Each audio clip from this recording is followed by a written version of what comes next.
Ma'am तुम्ही ते plants लावले ते कसे आता? काय? हा, ते प्लांट्स लावलेले बरेत आता. तुम्ही ते प्लांट्स लावले? बरेत. आणि मागच्या पूर्ण आठवड्यामध्ये भरपूर मध्ये मध्ये जाऊन त्यांना पाणी घातलंय मी रोज नित्य नियमाने. त्याच्यामुळे ते आता जरा बऱ्यापैकी चांगले सर्व्हाइव्ह झालेत.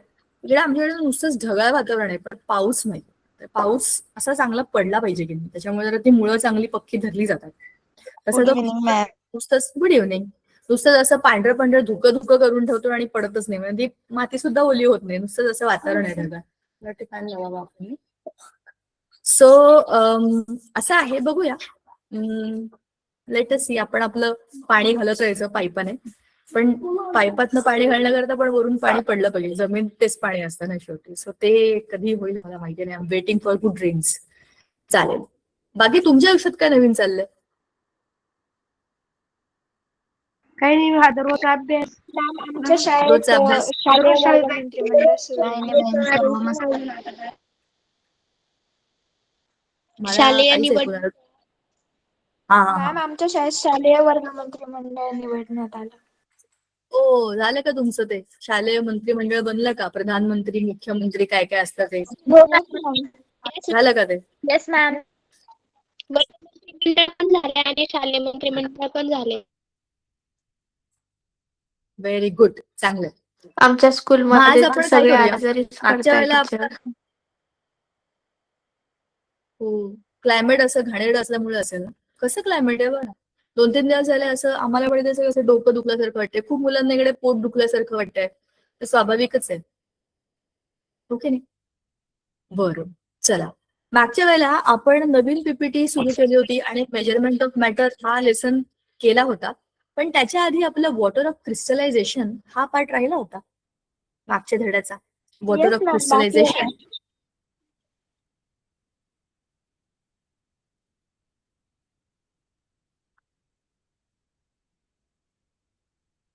मॅम तुमचा आवाज येत नाहीये. सो तो ह्याची पीपीटी आपण बऱ्यापैकी रिवाइज केली आहे. मी तुम्हाला व्हिडिओ दाखवला होता का मागच्या वेळेला? मेजरमेंट ऑफ मॅटरचा व्हिडिओ दाखवला होता का मला? थांबी माझा बिना पावसाचं, पण त्याच्यामुळे नेटवर्क इश्यू असू शकतो. आता येतोय का आवाज बघा? Yes ma'am. ओके.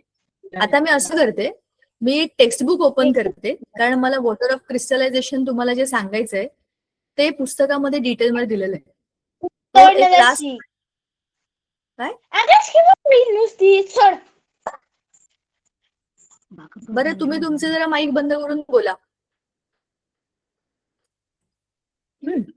चला, मी आता असं करणार आहे, वॉटर ऑफ क्रिस्टलायझेशन बद्दल सरळ आपल्या बुक मधनच आपण डिस्कस करणार आहे.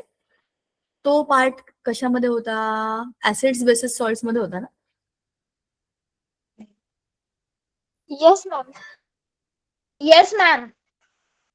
मी आणलंय, म्हणजे तिथपर्यंत आणलंय textbook. Arrhenius theory of acids बेसिसचे जर खाली येते मी. वॉटर ऑफ क्रिस्टलायझेशन बघू आपण, तो काही भाग नाही. Just let me come there. तुम्हाला मी एक व्हिडिओ दाखवला होता का वॉटर ऑफ क्रिस्टलायझेशनचा? नाही दाखवला होता ना? बरं, जरा तुम्ही तुमचे कॅमेरे नाही, तुमचे माईक बंद करा, म्हणजे मला तुम्हाला एक छोटासा शॉट दाखवता येईल. ठीक आहे?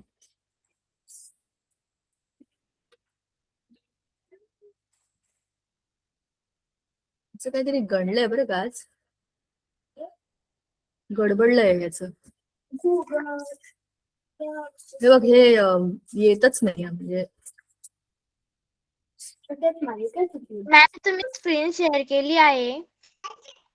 नाही, मी काहीच अजून शेअर नाही केलंय. हे खूपच म्हणजे उघडतच नाहीयेत, काही साईट्सच ओपन होत नाहीयेत. काय नाव आहे त्याचं? युट्यूब.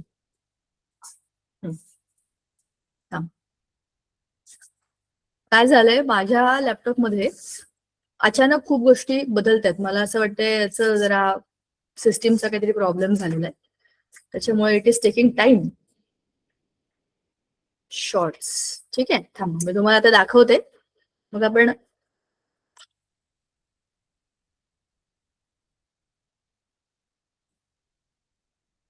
वॉटर ऑफ क्रिस्टलायझेशनचा आधी आपण एक मस्त शॉर्ट बघू आणि मग आपण त्याच्याबद्दल डिस्कशन करू. म्हणजे आपलं काम एकदम सोपं होईल.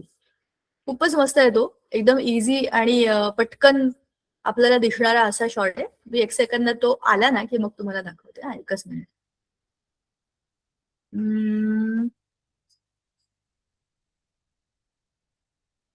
हा नको, नॉट दिस वन. थांबा, आता मी स्क्रीन शेअर करते. बघा, एक छोटूसा शॉर्ट आहे, शॉर्ट.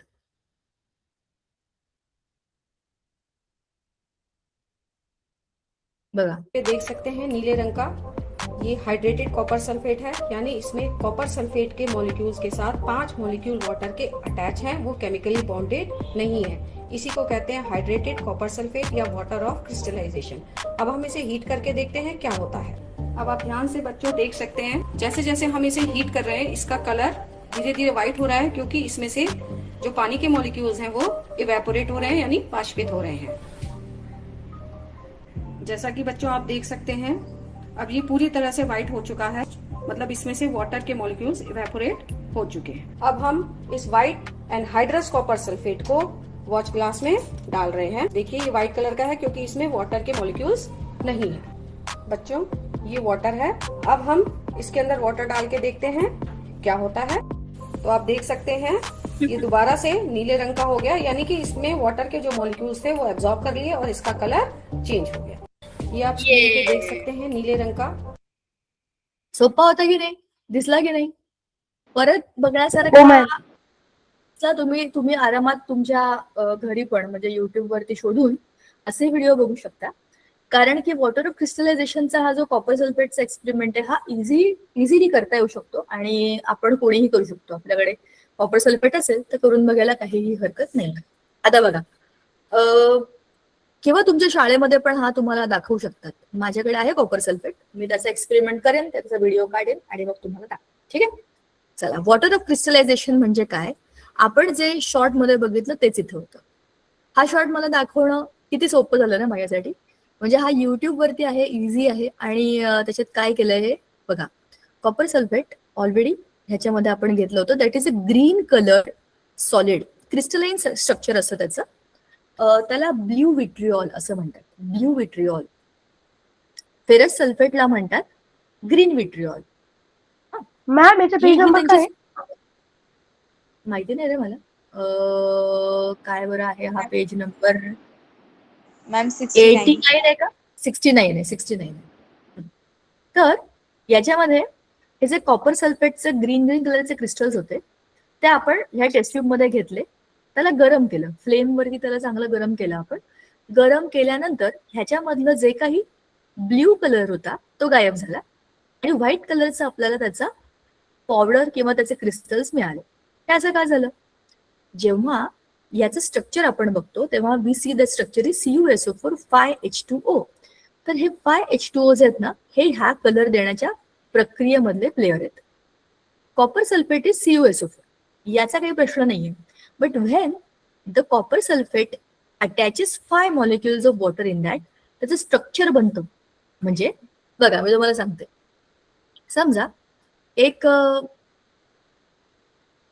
गेम आहे, त्याच्यामध्ये मी इथे एकसारख्या गोट्या ठेवल्यात. असा त्या गोट्यांचा गेम असतो, माहितीये का तुम्हाला? आता मी खूप घाण चित्र काढते कारण मला हे एकदम व्यवस्थित काढता येत नाही आता. पण हे अशा एका रंगात लावलेल्या गोट्या, त्याच्या मध्ये मध्ये जागा दिसते तुम्हाला. ह्या सगळ्या गोट्या या बॉक्समध्ये बरोबर बसल्या, पॅक बसल्या. पण त्याच्या मध्ये जी जागा उरली त्याच्यामध्ये suppose I add water molecules, पाण्याचे मॉलिक्यूल ह्याच्यामध्ये, याच्यामध्ये, याच्यामध्ये असे जेव्हा ऍड होतात तेव्हा त्या स्ट्रक्चरमध्ये एक 3 डायमेन्शनल त्याचा लुक येतो. म्हणजे हे नुसतेच गोट्या नाही होता, ह्याच्यामध्ये काहीतरी मी ऍड केलंय. तर तुम्ही वरून बघितलं त्याला, म्हणजे वरच्या बाजूने इकडनं बघितलं व्ह्यू त्याचा, तर you will get a 3 dimensional structure. जसं आता मी तुम्हाला उदाहरण सांगते बघा. थांबा, मला आता जरा कॅमेरा ऑन करावा लागेल याच्यासाठी. बघा इकडे ना, ही एक छोटी साधी सिंपल वस्तू आहे माझ्या घरात, आता इथे अवेलेबल असते. एक मिनिट, कॅमेरा जरा ऑन होऊ द्या, मग आय विल शो यू. हा बघ, बघा, सिस्टीम लोड इज हेवी. बरं, काही नाही, कंपोज आहे. हा, मी प्रेझेंटिंग स्टॉप करते म्हणजे मी जरा तुम्हाला मोठ्या टाईवर दिसेल. ही कंपोज आहे की नाही, हे मी तुम्हाला असे दाखवले. म्हणजे काय केलंय की तुम्हाला फक्त वरचा सरफेस दाखवलाय. त्या सरफेस मध्ये इथे खूप सारे समजा की तो गेम आहे गोट्यांचा, तर अशा गोट्या लावलेल्या तुम्हाला वरून दाखवलं. पण जर मी त्याला तुम्हाला 3D दाखवलं तर तुम्हाला काय दिसेल, एक असा बॉक्स आहे, त्याच्यामध्ये इथे गोट्या आहेत आणि त्याच्या मध्ये मध्ये मध्ये फक्त पाण्याचे मॉलिक्युल आहेत. समजलं? हा तो बॉक्स आहे. त्याच्यामध्ये समजा मी त्या अशा मार्बल्स म्हणजे गोट्या लावल्या तर हे पूर्ण पॅक होईल की नाही त्याच्या साईज प्रमाणे. पण त्या गोल गोल गोट्यांच्या मध्ये मध्ये जी जागा उरते की नाही, त्या जागेच्या मध्ये समजा मी एक दुसरी गोष्ट ठेवली, दुसरे छोटे बॉल लावले, काही लावले. पाण्याचे मॉलिक्युल्स पण बघा, ऍटम्स आणि मॉलिक्युल्स स्फेरिकलच असतात. स्पेअर्सच्या मध्ये मध्ये मध्ये जागा असते. त्या वॉइड स्पेसमध्ये जेव्हा पाण्याचे मॉलिक्युल जाऊन बसतात तेव्हा आपण त्याला वॉटर ऑफ क्रिस्टलायझेशन म्हणतो. आणि याचा 3 डायमेन्शनल जर आपण लुक बघितला तर त्या मॉलिक्युल्सच्या मध्ये दुसरे मॉलिक्युल्स, मग 3D मध्ये बघा, असं करून बघा, तुम्हाला गोट्या पण दिसतील, त्याच्यामध्ये दुसरे बॉल्स पण दिसतील. हेच आहे वॉटर ऑफ क्रिस्टलायझेशन. आता जेव्हा कॉपर सल्फेट आपण बघितलं, आता मी परत let me go to the book, म्हणजे तुम्हाला मला एक्सप्लेन करता येईल. तुम्हाला हे समजतंय ना काय चाललंय नवसी? आता येस मॅम. आपल्या बुकमध्ये काय सांगितलंय, हा सोपं आहे, काहीच कठीण नाही. बघा, आपल्या कॉपर सल्फेटचा फॉर्म्युला आहे CuSO4 5H2O. Okay, this is the green crystalline structure of copper sulfate. But when we heat it, जेव्हा केव्हा when you heat the water, what happens? Water gets evaporated. म्हणजे हे H2O मॉलिक्यूल गॅशियस फॉर्म मध्ये निघून गेले ना वरती. मग काय उरलं? खाली व्हाईट क्रिस्टलाइन CuSO4. सो जेव्हा ह्या CuSO4 क्रिस्टलाइन व्हाईट कलरच्या सबस्टन्सला तुम्ही पुन्हा याच्यामध्ये पाणी ऍड कराल, it will again change its colour to blue. ठीक आहे? म्हणजेच काय, तुमच्या क्रिस्टलचं कन्व्हर्जन होणारे व्हाईट पावडर मध्ये. पावडर, कारण क्रिस्टल्स मधलं पाणी निघून गेलं. Crystal was a 3 dimensional arrangement, पण त्या क्रिस्टल्स मधलं पाणी गेलं, त्याची झाली पावडर. समजलं का फरक काय पडला? स्ट्रक्चरच बदललं ना त्याचं. 3D स्ट्रक्चर बदललं. स्ट्रक्चर बदललं म्हणजे क्रिस्टल्स झाले पावडर. पावडर मध्ये परत पाणी घातलं, त्याचं काय झालं मग? परत ब्ल्यू कलरचं क्रिस्टलाइन स्ट्रक्चर. यालाच म्हणतात वॉटर ऑफ क्रिस्टलायझेशन. याचं आपल्या डेली लाईफ मधलं एक्झाम्पल काय तुम्हाला माहितीये का? आता पावसाळा आहे आणि पावसाळ्यामध्ये जे मीठ असते की नाही, मीठ आपल्या आजूबाजूला घरामध्ये, आजूबाजूला म्हणजे किचन मध्ये तुम्ही बघितलं असेल, ते मीठ तुम्ही जर आता पावसाळ्याच्या दिवसामध्ये असं उघडं ठेवलं, उघडं, तर काय होतं? तुला पाणी सुटतं मॅम. करेक्ट. त्या मिठाला चिकट. पाणी सुटतं, मग काय करतात? बरोबर, चिकट चिकट होतं, ते हाताला चिटकून जातं. मग काय करायचं? त्या मिठाला काय करायचं? मॅम त्याला ना हवा म्हणजे जे मॉइश्चर राहतं ना, ते पावसाच्या दिवसात ना हवेमध्ये जास्त मॉइश्चर राहतं, ते मॉइश्चर त्याला लागल्यावर त्याच्यामध्ये ते पाण्याचे मॉलिक्युल तयार होतात. करेक्ट आहे. आजूबाजूला मॉइश्चर जास्त असतं पावसाळ्यामध्ये, मग तेच मॉइश्चर त्या मिठाच्या स्ट्रक्चरमध्ये, NaClच्या स्ट्रक्चरमध्ये ऍब्झॉर्ब होतं आणि मीठ आपल्याला सरदल्यासारखं ओलं ओलं वाटायला लागतं. त्याला तुम्ही परत उन्हात ठेवा किंवा त्याला असं गरमीच्या ठिकाणी ठेवा, ते परत नॉर्मल मीठ होतं, कारण त्यातलं ऍब्झॉर्ब्ड अमाऊंट ऑफ पाणी निघून जातं. मग यालाच म्हणतात वॉटर ऑफ क्रिस्टलायझेशन. ते जेव्हा येतं तेव्हा सबस्टन्स बदलतो. ठीक आहे? आता हा जो एक्सपेरिमेंट होता, हा जो आपण केला, तो होता आपल्या ब्ल्यू विट्रिऑल बरोबर. मग असाच तुम्ही ग्रीन विट्रिऑल बरोबर करू शकता. त्याच्यामध्ये आहेत 7H2O मॉलिक्युल. वॉशिंग सोडा म्हणजे आपला धुण्याचा, बघा ना, पावडर, आपली वॉशिंग पावडर पण अशी ओलसर होते की नाही पावसामध्ये, कारण त्याच्यामध्ये पण वॉटर मॉलिक्युल्स ऍब्झॉर्ब होतात. हाताला चिकट चिकट लागतात, बरोबर, म्हणजे हाताला ओलसर लागतं ते. आणि पुढचं आहे सगळ्यात महत्वाचं, पावसाळ्यातला आपला मित्र, जे गढूळ पाणी येते की नाही पावसाळ्यामध्ये नळाला, त्या पाण्याला स्वच्छ करण्याकरता आपल्याकडे जी तुरटी येते ना, तुरटी, त्याला म्हणतात ऍलम. ऍलमचा आहे molecular formula K2SO4 Al2SO4 thrice 24H2. त्याच्यामध्ये त्याच्यामध्ये काय होतं 24 मॉलिक्युल्स आहेत पाण्याचे, ह्याच्यामध्ये 10 आहेत, ह्याच्यामध्ये 7 आहेत, ह्याच्यामध्ये 5 आहेत. जर तुम्ही ह्याच्यामधलं बघा, तुम्ही जी तुरटी आहे ना तुरटी, त्याला बारीक पावडर करा आणि त्याला तुम्ही जर भाजलं म्हणजे त्यातलं पाणी काढून टाकलं तर त्याची पावडर बनते. पण आता आपल्याकडे जी तुरटी असते त्याचे खडे असतात की नाही, ते खडे म्हणजेच काय, Yes, ma'am. त्याच्यामध्ये पाणी असतं, त्याचं 3D स्ट्रक्चर बनलेलं असतं. ठीक आहे, म्हणजेच काय, ह्या सगळ्या क्रिस्टलाइन सबस्टन्स मध्ये पाण्याचे मॉलिक्युल्स असतात. त्याला आपण म्हणतो क्रिस्टल्सचे वॉटर मॉलिक्युल्स. म्हणजे जर हीट केली की ते निघून जातं आणि त्याच्यात पाणी टाकलं की परत त्याच्यामध्ये ते क्रिस्टल्स मध्ये ऍड होऊन जातात. किती मस्त आहे ना, घराच्या बाहेर जा, घराच्या आत या. मग आहेत आयनिक कंपाऊंड्स इन इलेक्ट्रिकल कंडक्टिव्हिटी. हे चित्र बघा आणि मला सांगा की तुम्हाला काय समजते चित्रात. बघा,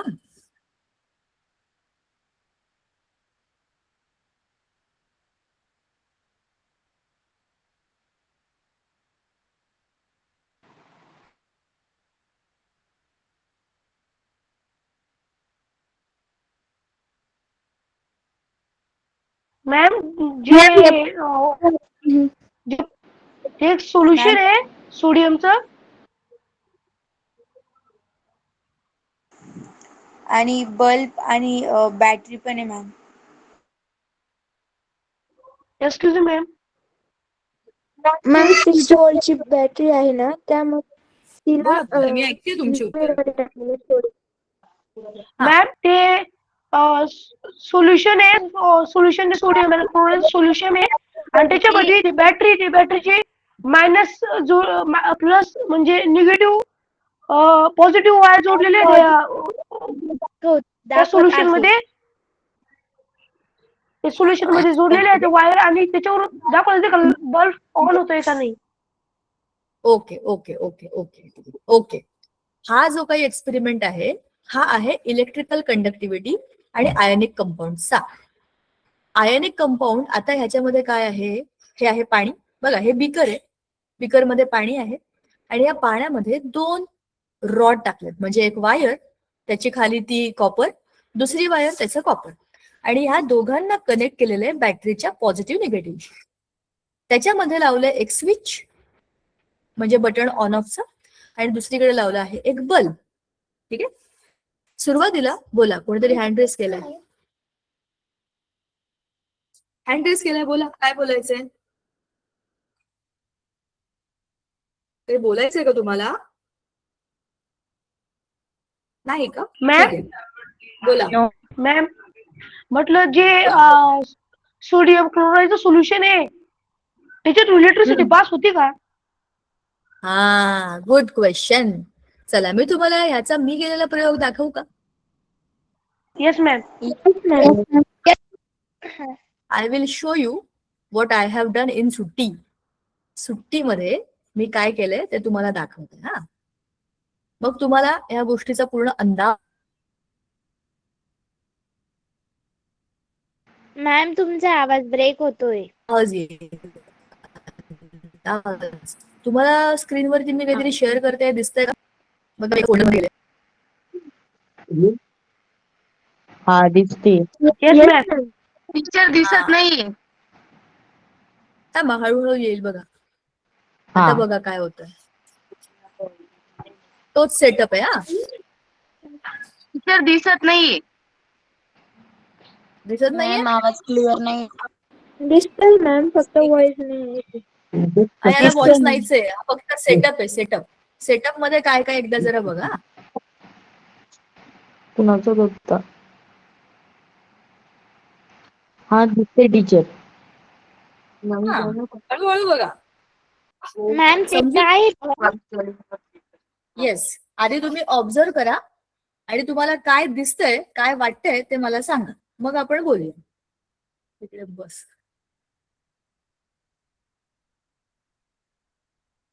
परत बघा, आपल्या व्हिडिओ मध्ये बघा ना काय काय दिसतंय. काय आहेत हे 2? टीचर, हे तुम्ही स्वतः बनवलंय का? बॅटरी आहे ना, करंट पास होतो. मॅम, मी तुम्हाला परत सांगते काय आहे बघा. तिकडे हे बघा. इलेक्ट्रिसिटी पास हा, होत आहे.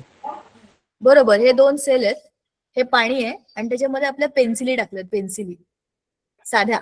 त्याची दोनही टोकं काय केली आहेत मी शार्प केली आहेत आणि त्याच्या वरच्या टोकाला लावली आहे वायर. बघा ही वायर गेली इकडे, ती वायर गेली तिकडे आणि मध्ये एक बल्ब आहे. हा बल्ब दिसला का तुम्हाला? बल्ब इकडे हो मॅम, मागे ती एलईडी.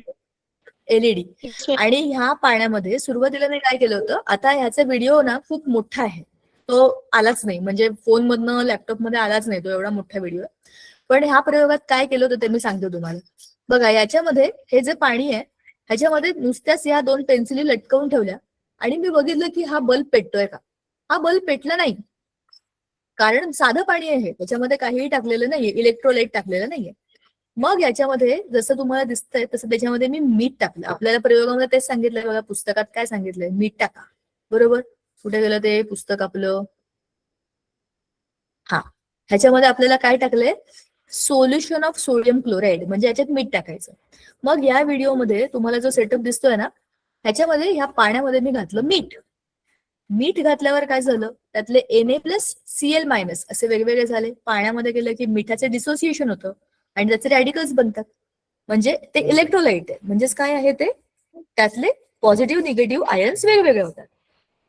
जेव्हा Cl- मधला इलेक्ट्रॉन आणि Na+ म्हणजे पॉझिटिव्ह निगेटिव्ह ह्याच्यामधनं, म्हणजे Cl- मधला इलेक्ट्रॉन एक्स्ट्रा हा जेव्हा इकडे सर्किटमध्ये जातो तर तो पूर्ण सर्किट कम्प्लीट करतो. म्हणजे कुठेतरी इलेक्ट्रॉन कमी आहेत आणि इकडे इलेक्ट्रॉन जात आहेत, इथे निगेटिव्ह टर्मिनल पण असतं ना, तर ते सर्किट इकडे कम्प्लीट होतं आणि मग हा बल्ब पेटतो. आता हा प्रयोग करताना माझा अनुभव असा होता, सुरुवातीला मी 1-2 चमचे मीठ टाकलं, त्याला मिक्स केलं, पण तरी पण हा बल्ब आहे ना एकदम छोटूसा असं टिंबा एवढा पेटला. त्याला जास्त प्रमाणामध्ये मीठ टाकतं, चांगलं भरपूर प्रमाणात मीठ टाकलं, मिक्स केलं की हे लवकर पेटतं. कदाचित माझ्या पेन्सिल्स पण जरा छोट्या किंवा हा सेटअप एकदम आपला काम चलाऊ काम असावाला आहे, म्हणून मोठ्या चांगल्या बीकर मध्ये किंवा अशा याच्यामध्ये केलं तर हे कदाचित चांगलं होऊ शकतं. किंवा सेलचा पण किती त्याच्यामध्ये किती स्ट्रेंथ आहे सेलची, हे पण आहे ना त्याच्यामध्ये. तर आता मी तुम्हाला दाखवते पुढचा व्हिडिओ. हे बघा आता.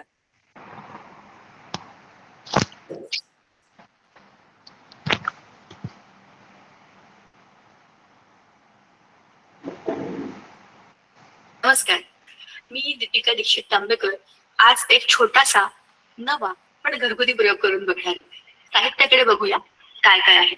अगदी छोटस घरातल्या घरात अवेलेबल असलेलं सोपं साहित्य. 2 सेल आहेत, मॅडम खूप अडकत आहे.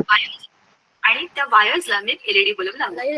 जर मी ह्या वायर्स एकमेकांना जोडल्या तर माझा एलईडी पेटतो, म्हणजेच माझं सिंपल सर्किट पूर्ण झालं. सिंपल सर्किट मध्ये सगळे कनेक्शन हे एका रांगेत असतात. ह्याचाच अर्थ असा की माझा बल्ब पण सुरू आहे आणि माझे सेल्स पण वर्किंग कंडिशन मध्ये. पण आता मला ह्या फिजिक्सच्या प्रयोगामध्ये केमिस्ट्री ऍड करून बघायचे, करायचे. जर याच्यामध्ये मी एखादा इलेक्ट्रोलाइट ऍड केला तर हा सर्किट असाच काम करेल का? इलेक्ट्रोलाइट म्हणजे काय? असा एखादा सबस्टन्स ज्याच्यामधनं इलेक्ट्रिसिटी पास ऑन होते. आता ह्याच्याकरता माझ्याकडे आहे आपला घरगुती मित्र, ज्याच्यामध्ये आपण ऍसिडिटीची टेस्ट करतो, म्हणजे ऍसिडिक नेचर असलेल्या सबस्टन्सेस पैकीचा हिरो म्हणजे आपला लिंबू. लिंबामध्ये H+ आयन्स असतात आणि H+ आयन्स हेच ऍसिडिक नेचरला कारणीभूत असतात. म्हणजेच याच्यामध्ये काही फ्री आयन्स आहेत जे जेव्हा आपण लिंबाच्या रसाला पाण्यात घालतो तेव्हा फ्री होतात आणि इलेक्ट्रिसिटी कॅरी आउट करण्याकरता मदत करतात.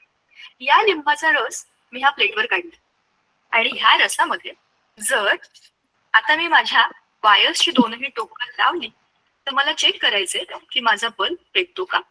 येस, माझ्या 2ही वायर्स जेव्हा मी लिंबाच्या रसामध्ये बुडवल्या तेव्हा माझा सर्किट कम्प्लीट झाला आणि माझा बल्ब पेटला.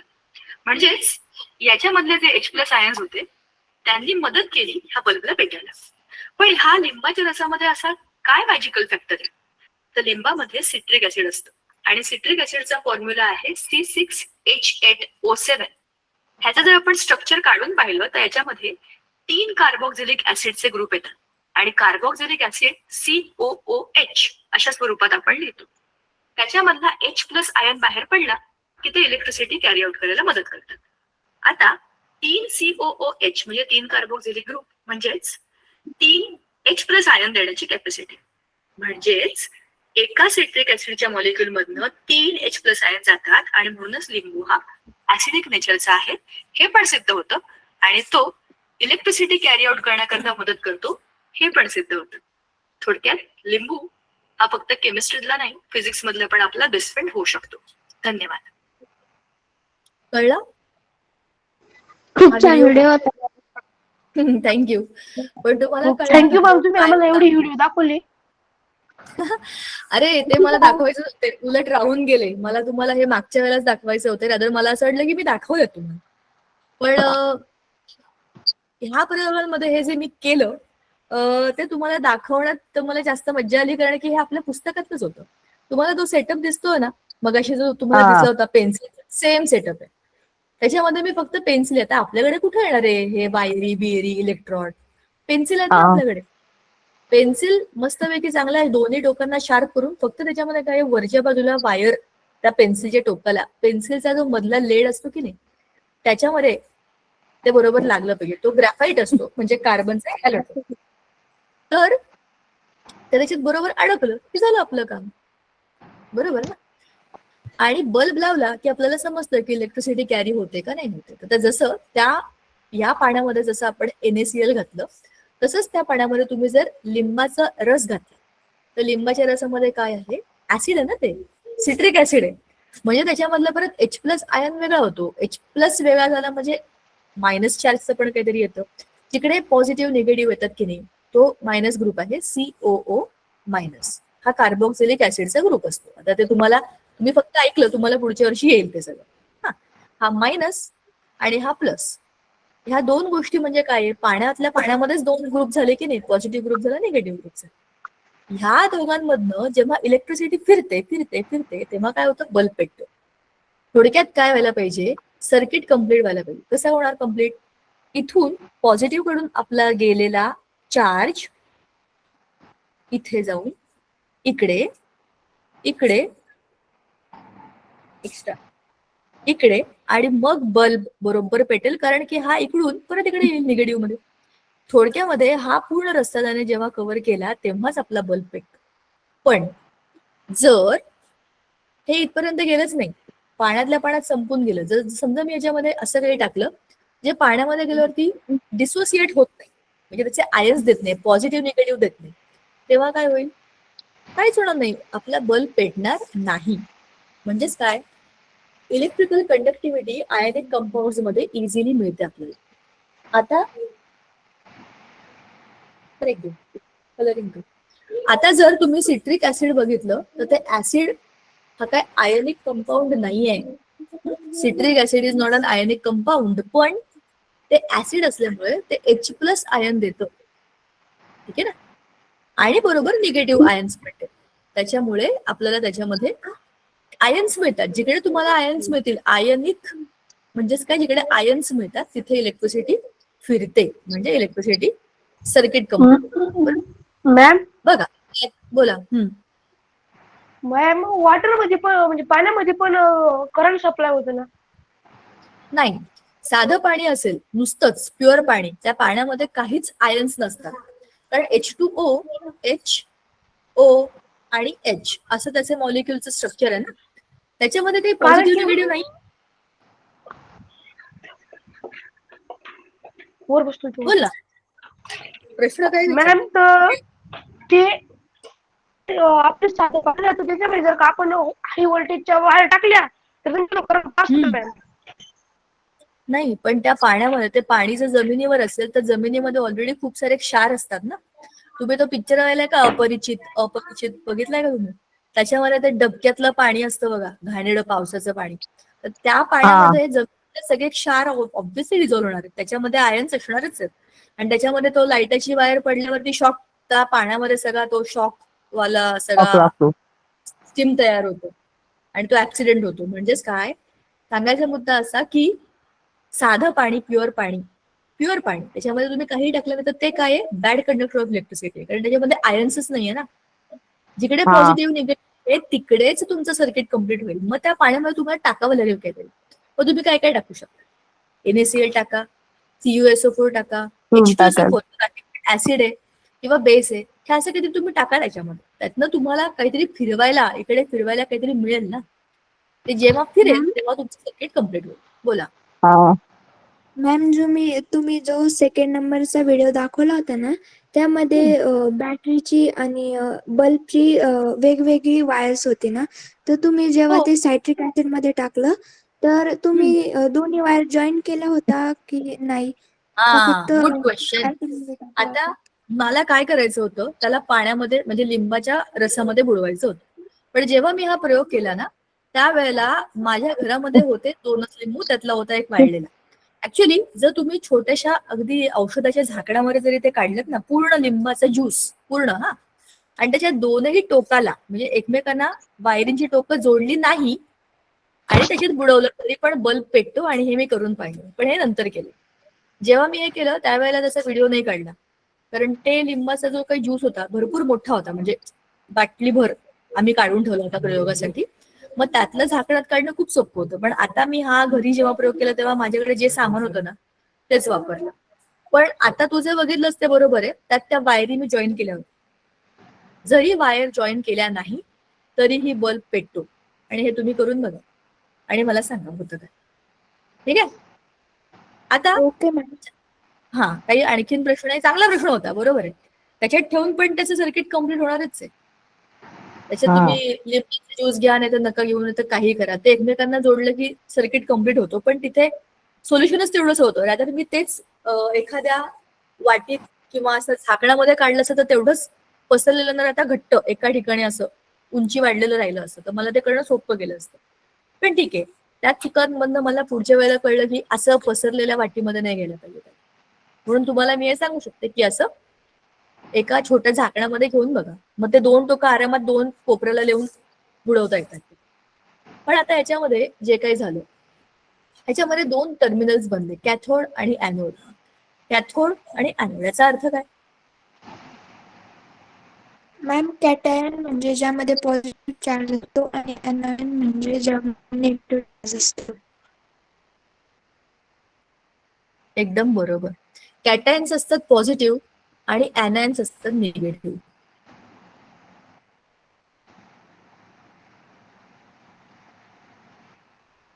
आता आपण त्याचं एक्झाम्पल पण घेऊ ना.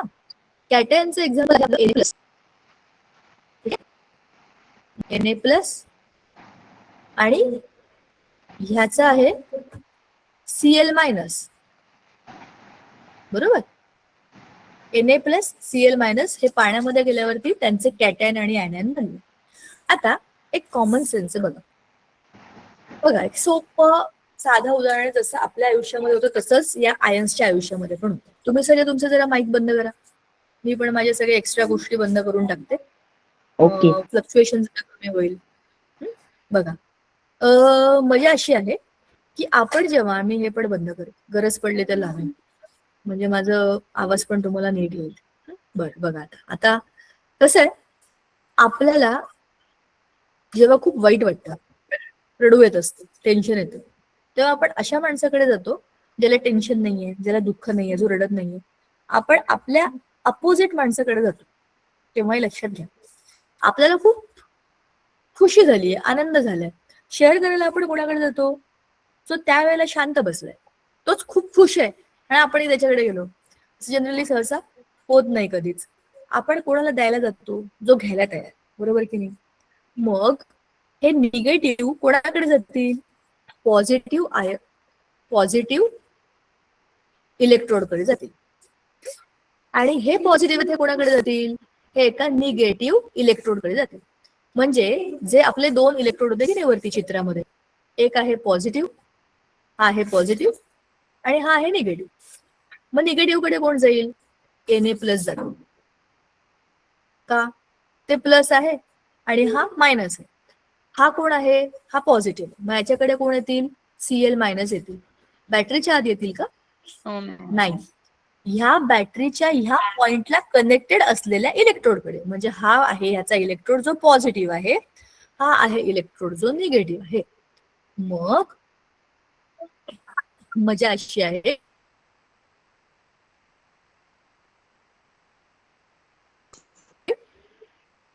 Electrode connected to the negative terminal is तुमचा व्हॉइस ब्रेक होतो. Terminal cathode.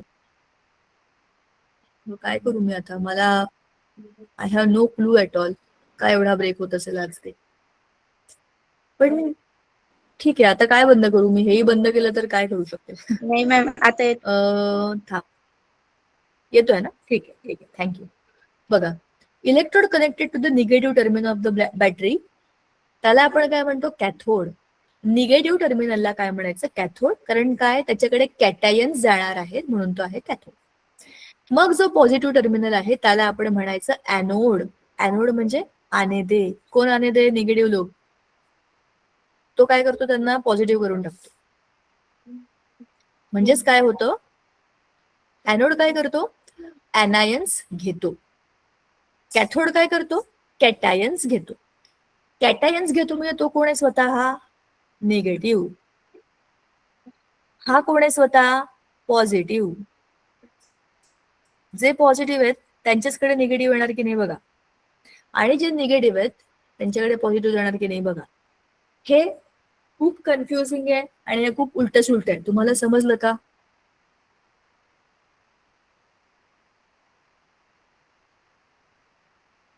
हो का नाही? येस मॅम समजलं. हो समजलं टीचर. Yes ma'am. असं कोणी आहे का ज्याला नाही कळलं? समजलं. Positive ion, negative ion. परत मी एकदा एकदा परत सांगा सांगते ना. बघा. Positive ion, positive ion, negative ion हे दोन आयन्स आहेत. पॉझिटिव्ह जाणार निगेटिव्ह इलेक्ट्रोडकडे, निगेटिव्ह जाणार पॉझिटिव्ह इलेक्ट्रोडकडे. म्हणजेच काय, असा असा रॉड जो पॉझिटिव्ह आहे त्याच्याकडे सगळे निगेटिव्ह आयन जातील, असा रॉड जो निगेटिव्ह आहे त्याच्याकडे सगळे पॉझिटिव्ह जातील. बरोबर? Yes ma'am. मग ज्याच्याकडे पॉझिटिव्ह जातात, पॉझिटिव्हला आपण काय म्हणतो? कॅटायन्स म्हणतो. त्याला आपण काय म्हणतो? ॲनायन्स म्हणतो. मग कॅटायन्स जात आहेत म्हणून त्याला काय म्हणायचं? कॅथोड. कॅथोड, सी वरून कॅथोड, कॅटायन्स घेणारा. ए वरून ॲनोड, ॲनायन्स घेणारा. पण तो जरी ॲनायन घेणारा असला तरी तो कोण आहे स्वतः? पॉझिटिव्ह. हा कोण आहे? कॅथोड. तो काय करतोय? निगेटिव्ह पॉझिटिव्ह लोकांना घेतोय, पण तो कोण आहे स्वतः? निगेटिव्ह. तो निगेटिव्ह म्हणूनच पॉझिटिव्ह लोकांना घेतोय की नाही? बरोबर ना? Yes ma'am. जो कॅटायन घेतो, जो ॲनायन घेतो तो ॲनोड. त्यांच्या आयन्स वरून लक्षात ठेवा, जो कॅटायन घेतो तो कॅथोड, जो ॲनायन घेतो तो ॲनोड. ठीक आहे? एवढंच सोपं आहे, फक्त नावांमुळे खूप कन्फ्युजन. चला, आता dissociation of ions in electrical conductivity, जे मी तुम्हाला पहिल्या व्हिडिओमध्ये दाखवलं होतं हे तेच आहे. पाण्यामध्ये जर तुम्ही असे काही सबस्टन्सेस टाकले, जे हे बघा NaCl, CuSO4, H2SO4, NaOH, हे कोण आहेत? इलेक्ट्रिकल कंडक्टर्स आहेत. हे पाण्यामध्ये गेले, हे कंपाऊंड्स पाण्यामध्ये गेले की काय करतात?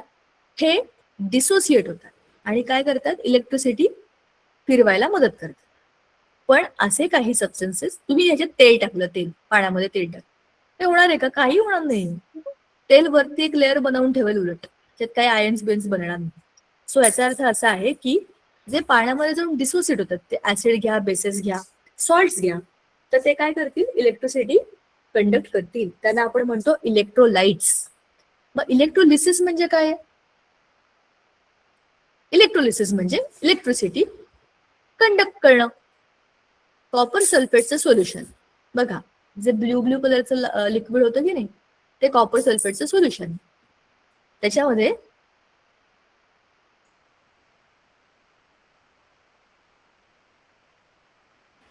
तर या कॉपर सल्फेटच्या सोल्युशन मध्ये Cu+ आणि SO4- असे दोन वेगवेगळे आयन्स बनले. आता याच्यामध्ये तुम्ही दोघंही जे लावलेत ना, एक कॉपर आणि एक कार्बन, असे दोन वेगवेगळे इलेक्ट्रोड लावलेत आपण या सेटअपमध्ये. हा आहे बीकर, याच्यामध्ये सोल्युशन आहे, याच्यामध्ये हा कॉपरचा रॉड, एका बाजूला ग्रॅफाइटचा रॉड.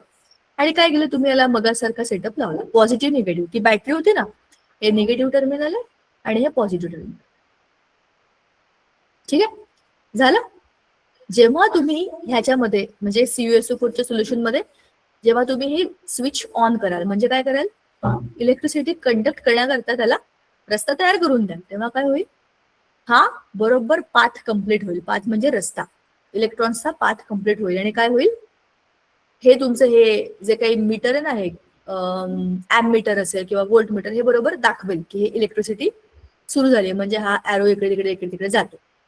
आता ह्याच्यामध्ये काय होईल, 2 प्रकारचे आयन्स पाण्यामध्ये आहेत. कॉपर प्लसचे आयन्स कुठून आले, कॉपरच्या रॉड मधनं खाली कॉपर कॉपर येत राहते. आता ते कॉपर काय करतील, ते पॉझिटिव्ह आहेत, ते कुठे जातील, या कार्बनकडे. हा कार्बन निगेटिव्ह आहे बघा, कार्बन निगेटिव्ह आहे, तो घेणार कॅटायन्स ना, म्हणजे हा कोण झाला, कॅथोड झाला. कॅथोड.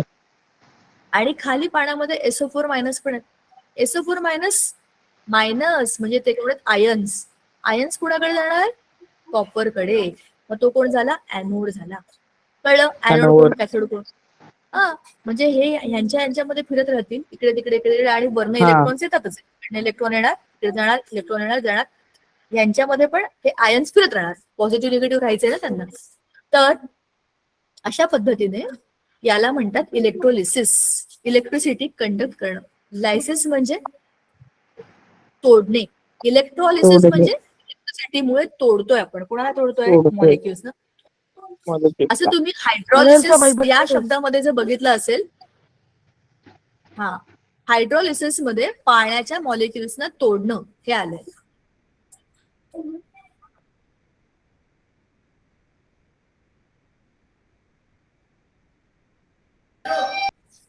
बर, आता याच्यामध्ये CuSO4 म्हणजेच काय झालं, Cu प्लस आणि SO4 मायनसचं कॅथोड आणि ॲनोडची रिएक्शन बनली. Cu प्लस 2 आणि 2 इलेक्ट्रॉन्स, याच्यामुळे काय झालं, कॉपरचं सॉलिड तयार झालं. आणि या कॉपर सॉलिड मधनं कॉपरचे आयन्स देऊन इलेक्ट्रिसिटी. बघा, एका बाजूला इलेक्ट्रॉन्स आले, एका बाजूला इलेक्ट्रॉन्स गेले. हे कंटिन्युअस एखाद्या सायकल मध्ये होत असतं. सायकल म्हणजे चक्रामध्ये, कोणत्याही एखाद्या इलेक्ट्रोलिसिसच्या चक्रामध्ये हे होत राहतं. आता हे झालं इलेक्ट्रोलिसिस बद्दल. आणखी ज्या ज्या सबस्टन्सेस मध्ये जे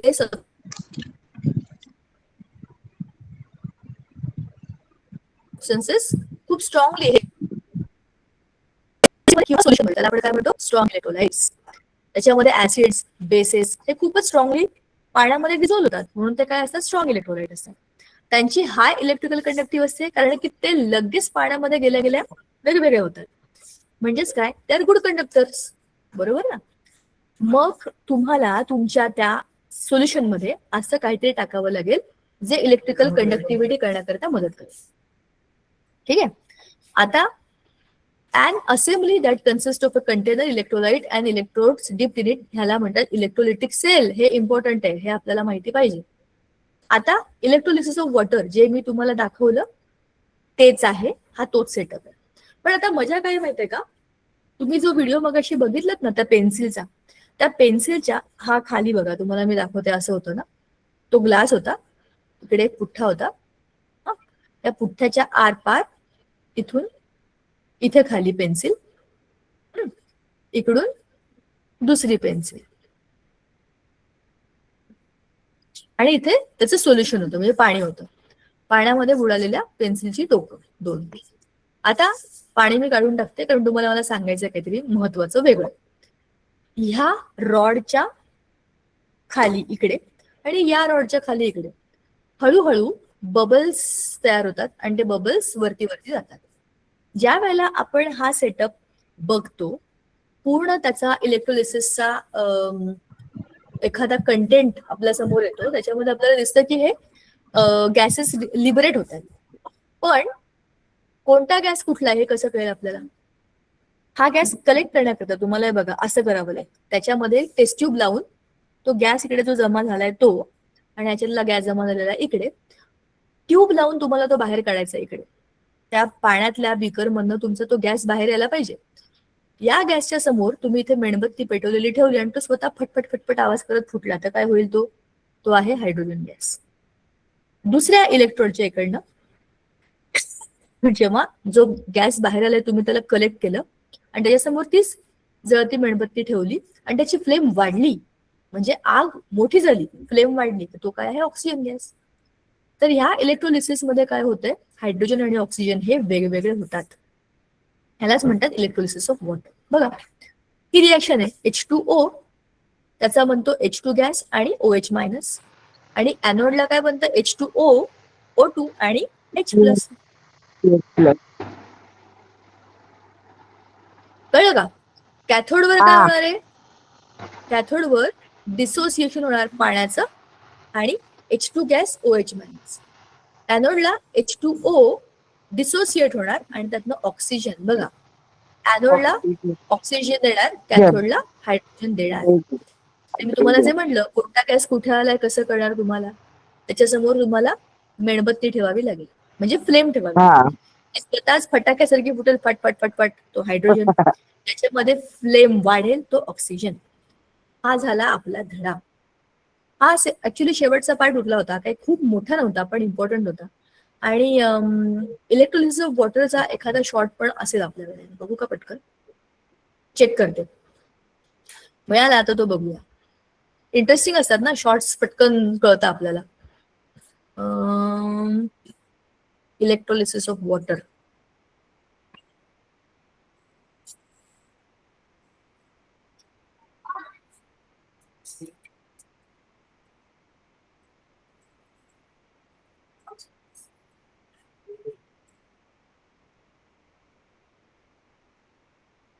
हे बघा पेन्सिलचा एक्सपेरिमेंट आला ना, तोच आहे हा. सेम आपल्या बुक मधला आहे सेटअप.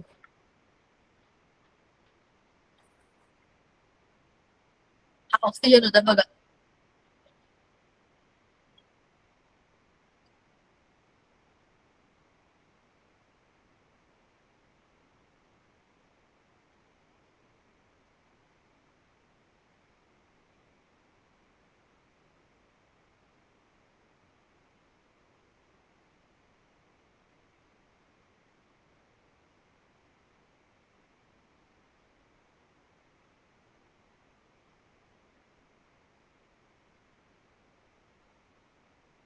हा बघा, वरती वरती गॅस.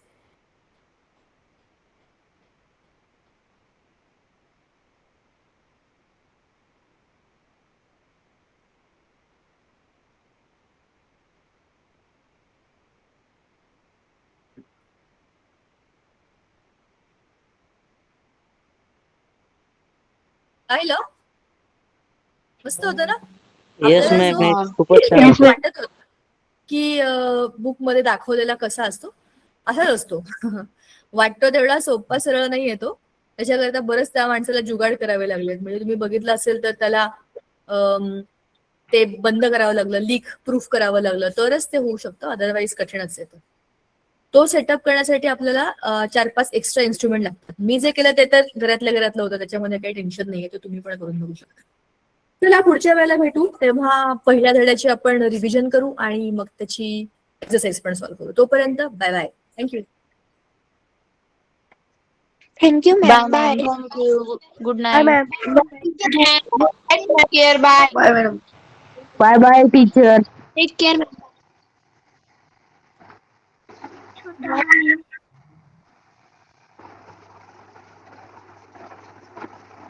या क्लास मिसायचा मग आहे. आनंद कुठे हॅलो आहे? Hello hello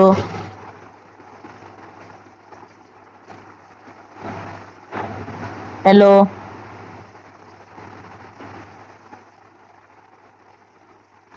hello